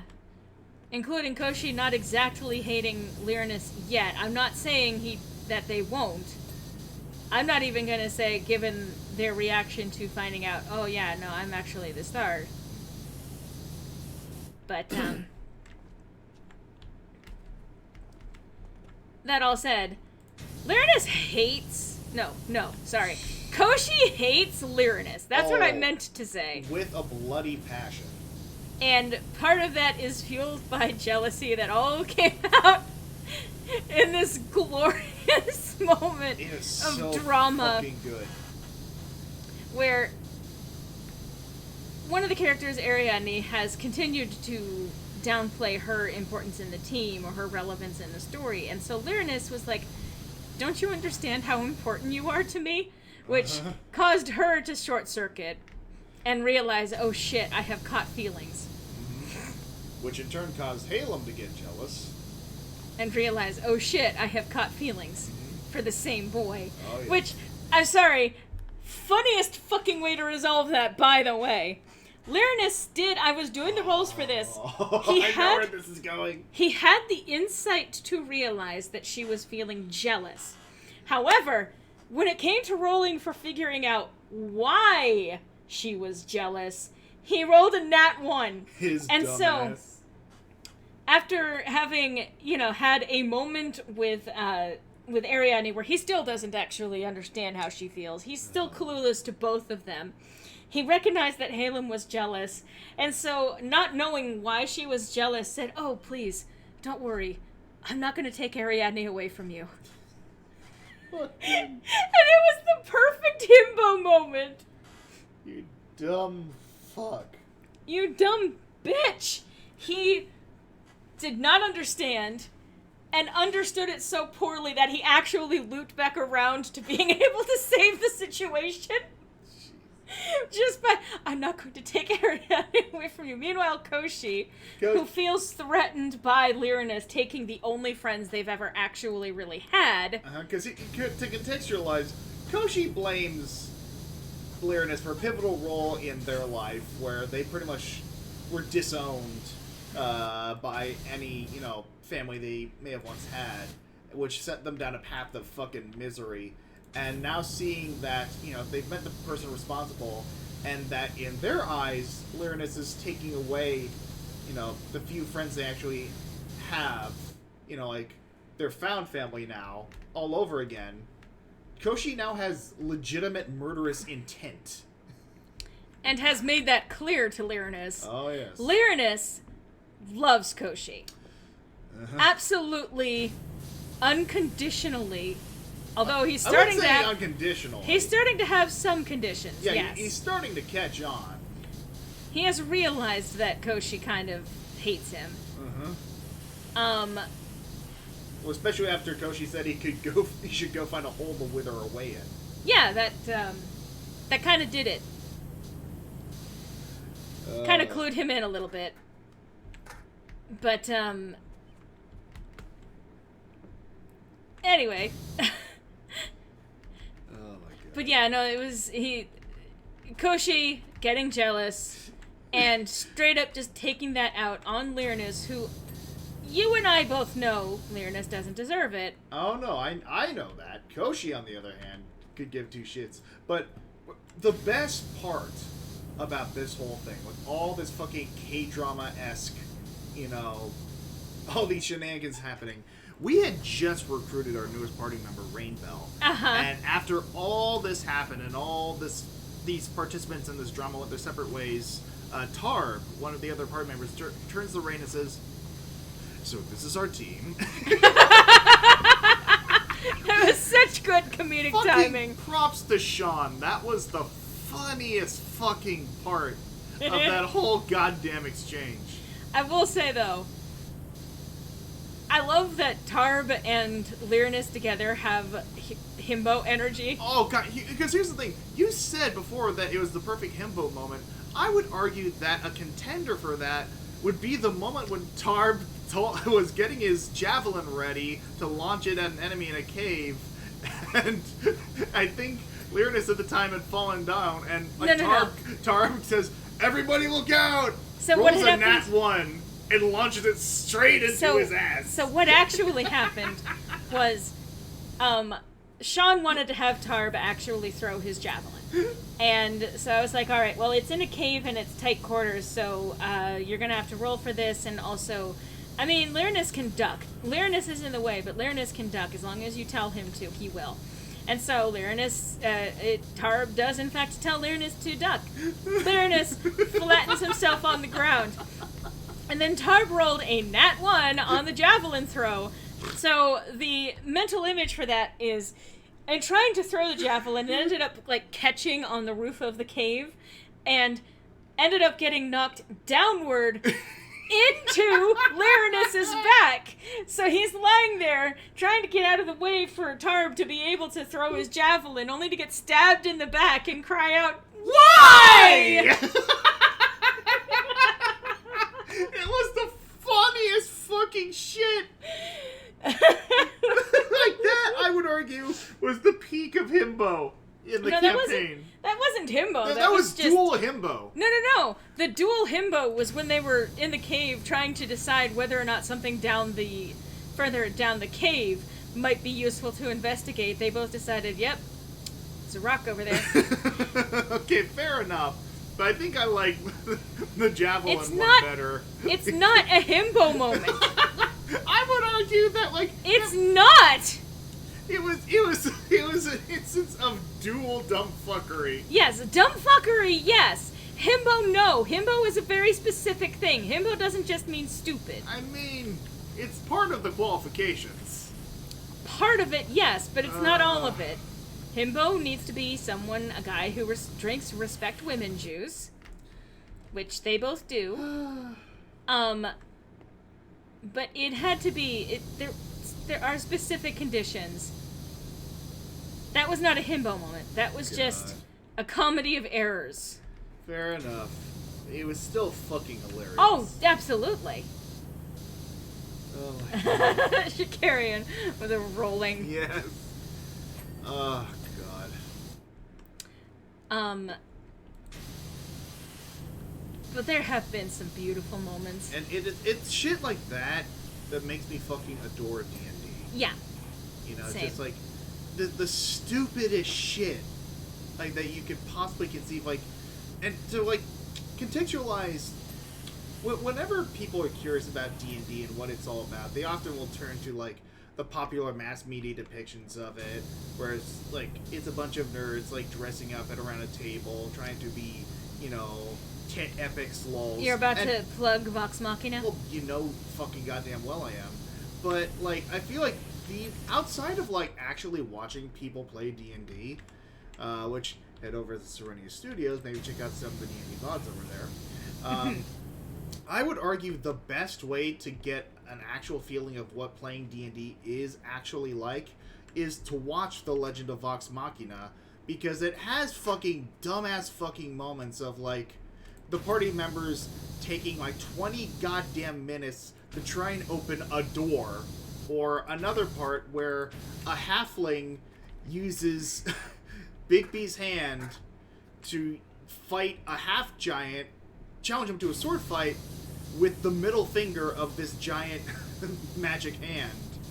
Like, it's shit like that, just so fucking absurdist, and yet at the same time the coolest goddamn shit you've ever seen. That is what D&D is all about. It's what tabletop in general is all about. And it's about the way that, depending on how the DM calls things, video games can do a lot when it comes to the variable factors in deciding, like, outcomes and all of that. D&D and tabletop games in general give you the freedom to really change things up. Yeah, having that wiggle room makes all the difference in the world, especially if you have a really good DM who will reward creativity. Mm-hmm. There are rules, but, like, literally, the player's handbook and the DM's handbook both tell you, the rules are there as guidelines. They're not meant to be things that restrict you from playing the game the way that you want to play it. Yeah, unless we count the rules lawyers, which fuck those people. Well, I mean, yeah. I'm just saying, the way that the game is supposed to be played is what is fun to play. Exactly. I actually heard this real cool thing the other day from like this D&D TikToker who was talking about how they have like a D&D club at like, because they're like a teacher and they have this D&D club at a school, and they noticed that like there's like a dragon fight going on with one of the kids' groups, and he took note that the kid DMing that was not keeping track of like HP for the dragon. And after the thing had, like, finished, like, he walked up to the kids, like, how do you know when the dragon is defeated? And the kid answered, when the fight stops being fun. Which I think is really fucking cool. I think that's a good way to think of it, too. Because, I mean, to an extent. It's a good idea to have an idea of, like, how much damage the team has actually done to this thing. But, I mean, I will say that as DM, it is even your call to suddenly mysteriously add HP to the creature to extend the battle in some way. Oh, yeah. Or to make it more fun, or make it more challenging, or adding more enemies to the field, and so on and so forth. Obviously, you want to be careful about overdoing it. Yeah. Obviously. Because you don't want things to drag. No. But it's about paying attention to what makes things fun for both the DM and the players. That's an important thing to keep in mind, by the way. All potential DMers out there, please, have fun. Yeah. It's so hard to do this when you're not having fun. It will burn you out super fast because there is, surprisingly, a lot of work still involved in the process of running a campaign. Absolutely. As I am now, I could never fucking hope to DM a campaign or even a one-off because I don't have that knowledge base or the experience necessary to keep track of all that shit. I want to learn how to do that stuff, don't get me wrong, but there's a lot I need to like educate myself on beforehand. I don't think you have much less experience than I do outside of the fact that I've literally been running this campaign. Well, I mean, I also need to familiarize, because, like, I have an idea of what I want to do with a potential, like, tabletop thing, but I need to familiarize myself with, like, the bare bones mechanics of it, because it's different than just regular, like 5th edition D&D. So I have to look up, like, how this shit works, I feel like that's something you need to have, like, an instinctual knowledge of, to one extent or another. It's good if you actually do make sure that you know at least some of it, but there are many instances where something new will come up and you have to do on-the-spot research. That's just kind of the nature of the game, because it's a complex game, and especially as you start adding more creative elements to it. That's fair, though I also don't want to risk, like, leaving people, like, waiting if they want to try something, and I don't know if I have an answer for them or not. How many times have we done that with Gab or me? True, but at least the two of you have the benefit of having done more research than I have, prior. I don't want to be pedantic about this, but there is a pretty quick way to fix that problem. I mean, true, but again, this is a system that I'm not sure either of you are familiar with. So. Oh, you're talking about the Pokemon one? Yeah. Well, yeah, but there's a way that you can do the research to make it something that's much more plausible for you. I mean, yeah, I do have, like, the book, like, PDF and everything. Like, it's just a matter of setting aside time to go through it. Yeah. But that doesn't mean that you're not necessarily ready. It's just you gotta read up on it first. I mean, yeah. I mean, I would argue that's the definition of not being ready. Well, I feel like there's sort of this self-fulfilling prophecy thing that comes along with it, and I was kind of caught up in this for a while too. That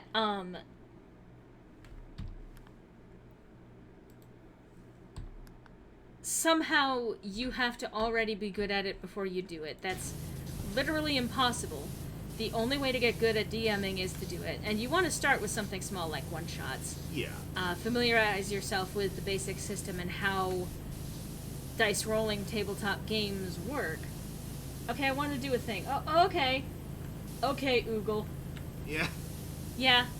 I mean, that's just it. You Google it on the spot if it's not something you know. And here's the best part. As a DM, it ultimately comes down to your call. If you decide that something can happen, that thing can happen. It's like similar to Gab letting me do the coffee locking thing. Oh, yes. She did not need to do that. She probably should not have done that. I mean... But yet here we are. Here we are in the future, and it's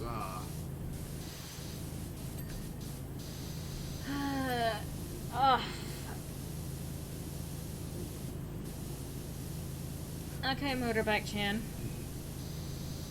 So I was doing a little bit of a stretch with my back, because surprisingly, despite what my physical therapist thinks, I actually do try to take care of my back as best as I can. Sorry, grumble, grumble. Anyway. But yes, we love D&D here. Oh, yes. I mean, tabletop in general we love, because that's the thing, like, the thing is that, like, most people... Speak for yourself on that. Yeah.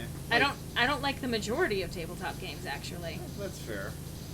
I feel like just it's something that needs to be stressed, because, like, there's a lot of different styles of tabletop out there. And most people, like, default to the term D&D as a shorthand for it, which is understandable. It's the same reason people, like, default to, like, Band-Aid for a bandage. Because it's the most well-known, like, brand. Well, and, I mean, for example, like, Scrabble is a tabletop game. It's just not tabletop RPG. I guess I should specify that when I say tabletop, I'm referring specifically to tabletop RPGs in this particular context. My apologies for not elaborating on that. And even on that, like, where's the last of you? Anyway, my only treaded tabletop a few times, and I'm still yet to fully understand it. Looks like there's a ton. There is, but anyway, you were saying? Oh, yeah, but basically, like, the appeal of, like, tabletop outside, like, the specific, like, boundaries of, like, 5e Dungeons and Dragons is that there's all sorts of fucking room for creativity. Like, all different types of, like, modules, like... And we were talking about, like, fan work earlier and how it allows you to explore things within, like, pre-established worlds. There are pre-established, like, sets of modules based on pre-established works. Like, if you go to Roll20, there are modules based on, like, Transformers. There are those based on, like, Marvel stuff. Like, so there's a lot that you can do with tabletop RPGs that, like, if you don't initially feel comfortable delving into, like, very specific niches of, like, you know, like D&D, you can start off with something that's more familiar to you. There's even, like, a homebrew examples with, well, there's the Pokemon one that you've seen. There's a Danganronpa one that I have seen. There's a Homestuck one. Yeah, like, one that initially comes to mind, and I will always take any opportunity to advertise this, is this podcast I follow that just finished the first season called PKMN Legacy, which is essentially a homebrew mishmash of a handful of, like, different systems like Monster of the Week and the Fate system, as well as a bit of Poke Roll. Because, like Lore said, homebrew opens up a world of fucking possibilities, even including, like, the pre-established IP-related stuff. Like, so if for whatever reason you feel intimidated about potentially getting into tabletop RPGs because it has to do with, like, very specific systems, homebrew and, like, pre-established IP stuff can really help you get into it.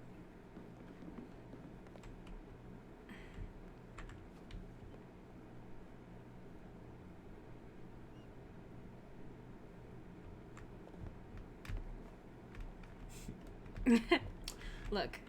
You know, the more I look at this, like, the more this feels like architecture out of Wind Waker. Architecture? Yeah. Architecture? That's what I said. You said architecture. I said architecture. No, you said architecture. Either way. I know what you said. Remind me to nitpick your speech next time we get the opportunity, okay? Alright. Sorry, my default reaction to you trying to gaslight me about something is to try and drive home the point.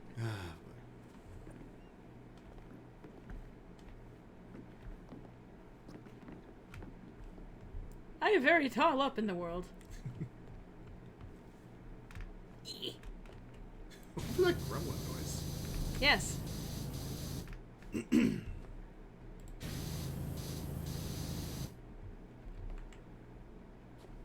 I think I saw the little, like,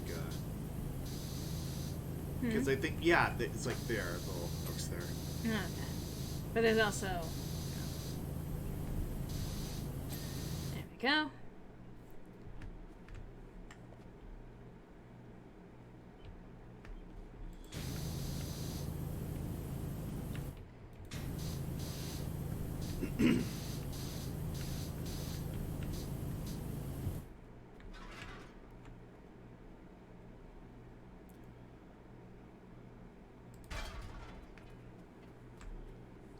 I can run upstairs because my mother said I could. Hey, Laura, how come you get 2 flights of stairs? There's about 5 different layers of fucked up to what I just said. A little bit. I think the other joke that I made recently, and I pointed this out to you, was how fucked up would it be for me to cover the song Dead Mom from Beetlejuice? Oh, yeah. I can make jokes about it.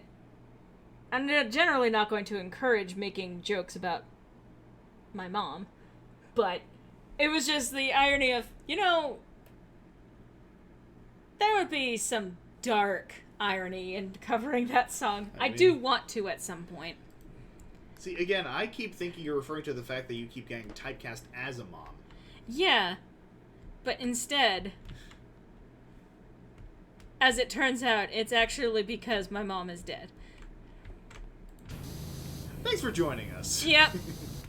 Welcome to this stream, because that happens. I've made mention of it before. And I know that this is one of those everyone can say that they're fine without necessarily being fine. I've long come to terms with my mother's health and state of things. So it didn't really surprise me when she passed. Not to say that it didn't hurt like hell, but,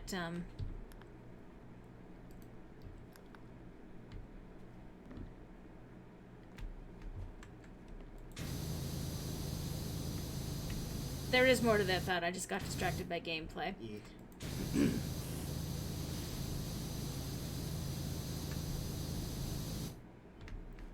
Generally speaking, everyone has, like, and even Griffin can attest to, I have a dark sense of humor. Yeah. Case in point, by the time we watched the Dead Poet Society. Yep. Oh, don't worry. You'll get another roommate next year. The fact that you took that the way that you did. Well, again, it was the fucking timing and execution of it that got me. Well, yes, that's how humor works. Yes. I'm just saying, you're funnier than you give yourself credit for. I'm something. There you go. Chat, back me up here. Either a mom or an evil queen typecasting. Yeah. Yeah. Mom, queen, evil queen, queen mom. Looks at Deltarune. Queen and mom. Yes. She's someone's mom. Yeah. She's someone's mommy. Don't words. I consider that illegal now. You're something special, thanks, You Nicholas. do that with most things I say. Don't fall off of buildings. It is illegal. It's not illegal, it's just not good for you. What? Why are you not clean? Why are you clean? Oh, there you are. That's why you're not clean, because you weren't clean.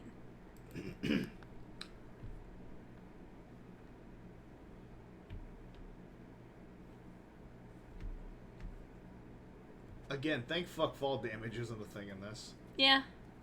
It'd be kind of hilarious if it were. Like a hard mode. Some people fall off buildings all the time. You'd probably be fine. Jesus. I'm trying to finish this up before stream closes out for the night. In some cases, people do that explicitly for wish making. Hey.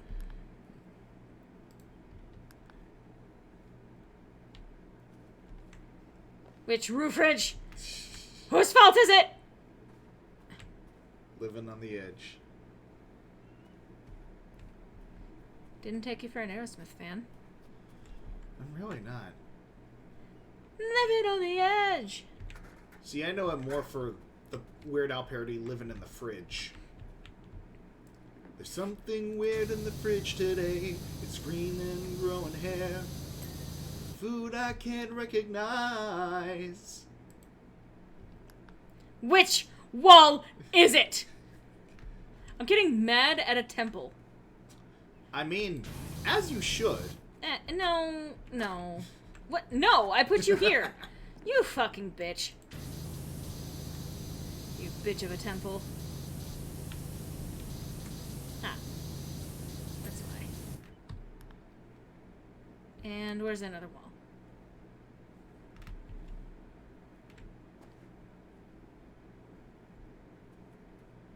Next, you have to clean the inside. No. This was only fucked up the way that it was because, of a situation, like, while you're playing this in the career mode, they actually do explain. Basically, set of circumstances beyond the control, including a tornado, that literally swept up, manure to plaster the place. All things considered, it's looking fairly... It ain't looking half bad for something that was hit by a fucking tornado. No, it's very sturdy. Alright. Wall bases.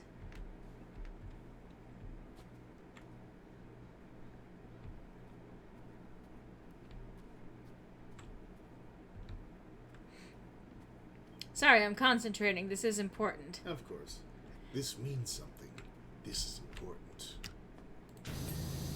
Is there more? There is not. What windows hath betrayed?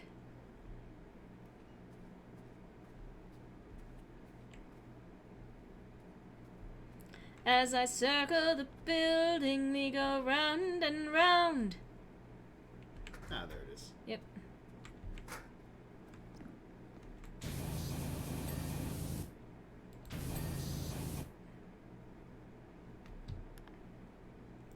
And now we're coming in on the end, baby. It's about the Mets, baby. It's about the Mets.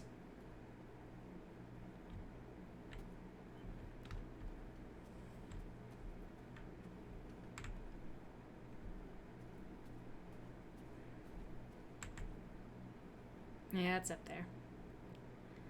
Eh. All right, Magneto. You're not even wrong. Either Amish Paradise isn't just a parody of Gangsta's Paradise, but a direct polar opposite, which shows that Weird Al is damn good at what he did. Well, yeah. Oh, absolutely. One is talking about urban life, and especially related to the lived experience. Great time to choke, Lindsay. I mean, they're both fucking good songs. Oh, yeah. There's a particular connotation with Gangsta's Paradise, however. It's about a lived experience that neither one of us will ever have to worry about. No. I wouldn't wish that on anyone. Wooden trim. Weird Al is a good. Just in general, a human so good that he made friends with Pinkie Pie without it. He ended up shacking up with Pinkie Pie. I was gonna say, he has a baby with Pinkie Pie. Uh-huh. Alright. Interpret that as you may, chat. I'm still not over the fact that Daniel fucking Radcliffe was cast to play him in the Weird Al movie. I believe it. I mean, Daniel Radcliffe is definitely that kind of guy. Oh, yeah. Bah. So, let's clean the ancient statue. For as much as we can, given the time frame. Well, I mean, we don't have to immediately cut off at 2 hours. That's for one. fair. I still can't get over the episodes of Game Grumps that he got on. Especially with Dan pointing out that there's like an evolution chart with Finn Wolfhard, him, and Weird Al. Yeah, I want to meet your mom. I loved that. It just immediately... I want to... Like, my mom's a big fan of you, yeah? I want to meet your mom. That's fucked, Finn. A little bit. Well, that was the implication. No. So let's hose off Aquaman here. Yep. So this is part of the storyline ones, by the way. So you can see in the distance that there is a volcano that is dangerously on the edge of erupting. Just pointing that out. Yeah.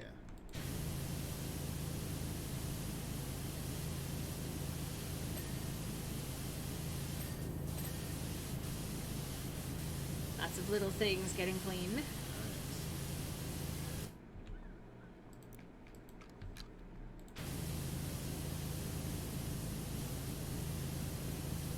This is very long distance clean.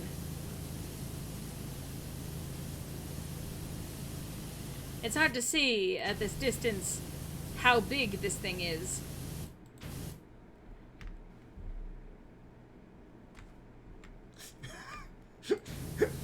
Gives a whole new definition to navel gazing, doesn't it? I sent you my nozzle. Please respond. Damn, son, you live like this?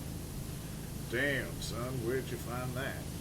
A volcano is about to erupt, but I need my pay. Man, late-stage capitalism do be like that. Honestly, yeah. Although, as it turns out, this is plot important to do. Yes. Yes, it is. In fact, your character was foretold by the ancient Atlanteans. They knew you were coming, and they knew that you would be necessary for being able to save the world from tremendous disaster. You're supposed to bring balance to the wash. Yes. Actually, yes. I'm not joking. I believe you. Hey, get out of here. Yeah, I thought we were playing Powerwash Simulator, not Stray.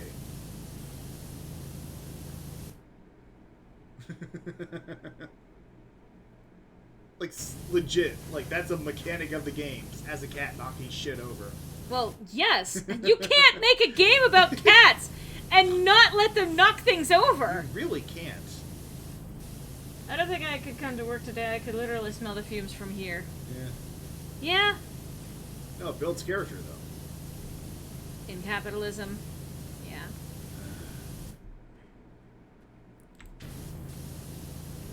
I would love to watch you play Stray at some point. I wouldn't be any good at it. That's fair. I'm just not good with that style of gameplay. Not to knock on it, I think that it's actually a really cool idea.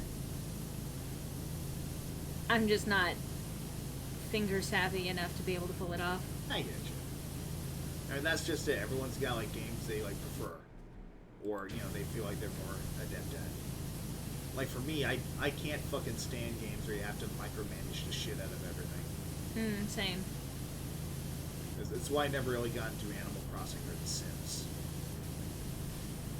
Well, I enjoy The Sims, but not necessarily for the micromanaging aspect of it, but for the inherent humor of it. Moments of... Yeah. Like, Lorelai setting fire to a ring, yeah. doing most of the actual work and putting out the fire, Magician coming over. I did it!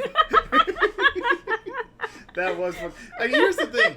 I understand the appeal, like the mimetic appeal of The Sims. It's just like making and arranging bullshit moments like those. Like, that I understand. That's not even something you can arrange. Yeah. Like, that's just it. I did not plan for that. We neither of us planned for that. I planned on her to start a fire, and then she immediately puts it out again. Him running up and going... doing a single fucking squirt. Yeah. And like, then taking credit for putting out the fire. Yeah, like, I enjoy the concept of watching The Sims. Playing it and actually, you know, trying to actually play it as it was intended, not so much.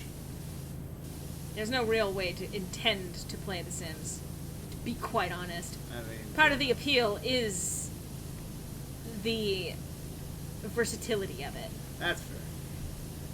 I think the closest I've come to enjoying like The Sims like is playing Spore, which I know that's the thing. Like when it comes to Spore, I know it's become infamous for like being broken or people not getting it. I never had any of the computer problems that people have complained about with Spore. Like not a single one. I've watched the McElroy brothers, however the fuck it's pronounced. God knows I get it wrong every time. But I've seen them play it and saw the issues they had. I never had those issues. I don't know if it's just a matter of my computer being just ideal for playing Spore, or what. But yeah, it never crashed on me. It always worked as intended, so yeah.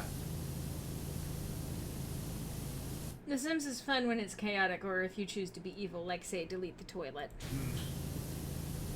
Or the famous one, deleting the ladder in the ladder in the pool, yeah.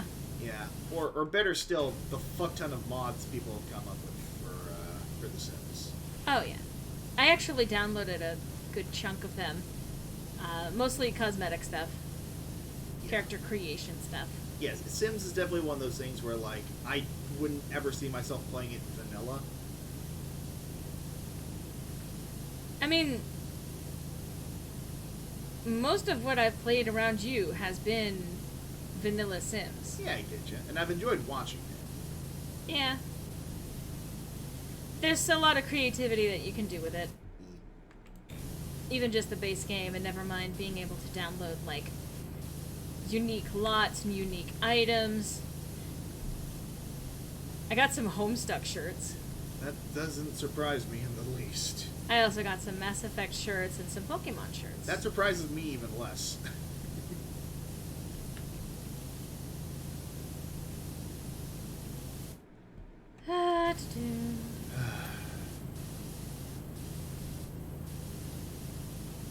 But yes, I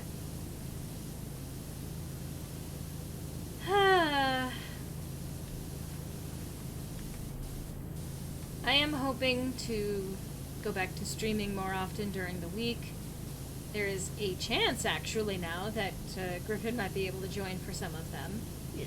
All things depend. We're not going to bank on it or anything like that.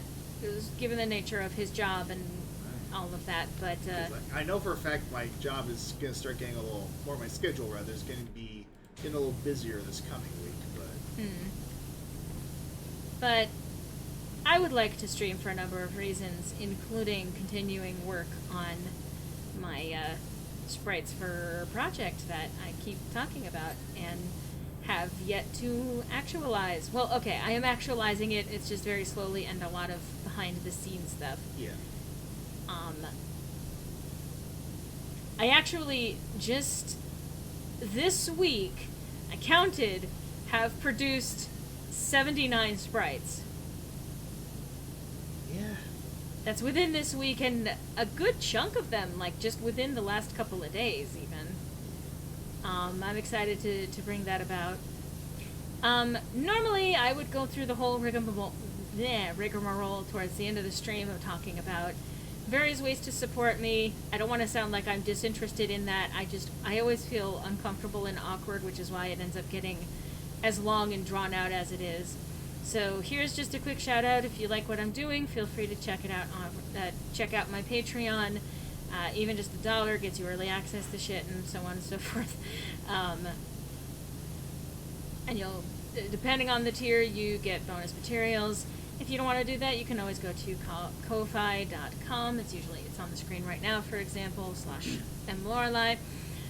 None of these things are required. I will still be working on these things. I will still be putting them out there. It just means that it'll be a little bit easier to afford day-to-day living, especially in the interim while I wait to possibly get approved for disability.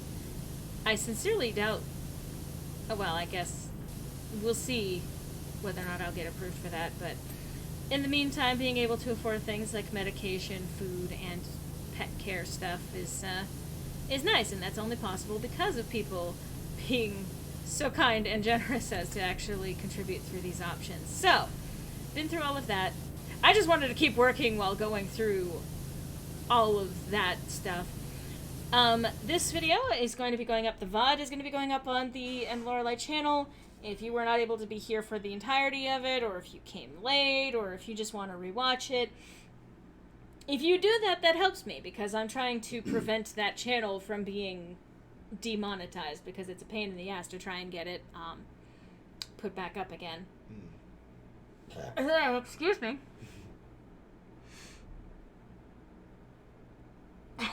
Wow, I'm just reading the chat. Yeah. A roller coaster crashed and killed 24 people? I've missed the part where that's my problem. I want to go home, but the music is nice here. People will scream up and yell, I want to get off Mr. Bones' Wild Ride, and I'll whisper, no. I'm hoping to stream again on Tuesday. We shall see if conditions are favorable to that. I'm continuing to do fairly consistently on Saturdays, which is good and probably more convenient for some people. I'm hoping to have a couple more things coming out soon. I have a particular song cover that I have gotten actually the first peek at And I'm really excited because it looks really good. It sounds really fucking good. I am also excited for this. I'm very excited. And it'll be something maybe not necessarily super unique for me, but it's something that I have not explored a lot independently. So, things are in the works. I am in the works. I'm a work in progress. So, thank you guys for tuning in to watch today. I really appreciate having you here. It's been fun chatting with you, as it always is. One of the big factors why I keep coming back to streaming. Yeah. Thank you, Griffin, for joining me. Always a pleasure. Sometimes a pleasure. Most of the time a pleasure. Can't wait for the upcoming projects. Yeah, me too. Me too. It'll happen. But I will hopefully see you guys next week, whether it's Tuesday or next Saturday. Either way, thank you. Bye-bye. Take care, everyone. Bye.